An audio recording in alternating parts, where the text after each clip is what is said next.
Hello everyone, আসসালামু আলাইকুম।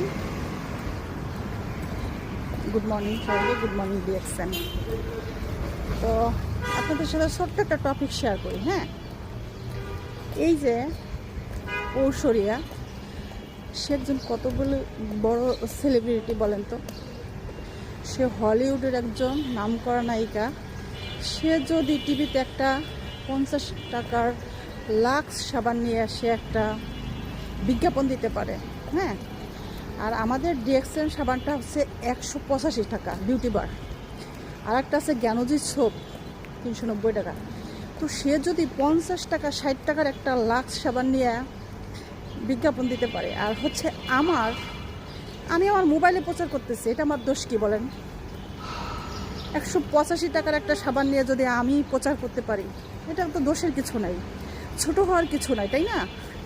আমরা তাহলে কেন এমন করি বলেন তো? সে একজন সুপারস্টার হয়ে সে 60 টাকার একটা সাবান টিভিতে প্রচার করতেছে, বিজ্ঞাপন দিতেছে, আর আমি আমার ফেসবুকে 185 টাকার একটা সাবান প্রচার করতেছি। সেও বিজ্ঞাপন দিচ্ছে হচ্ছে টিভিতে, আমি প্রচার করছি বাহিরে বা হচ্ছে মোবাইলে।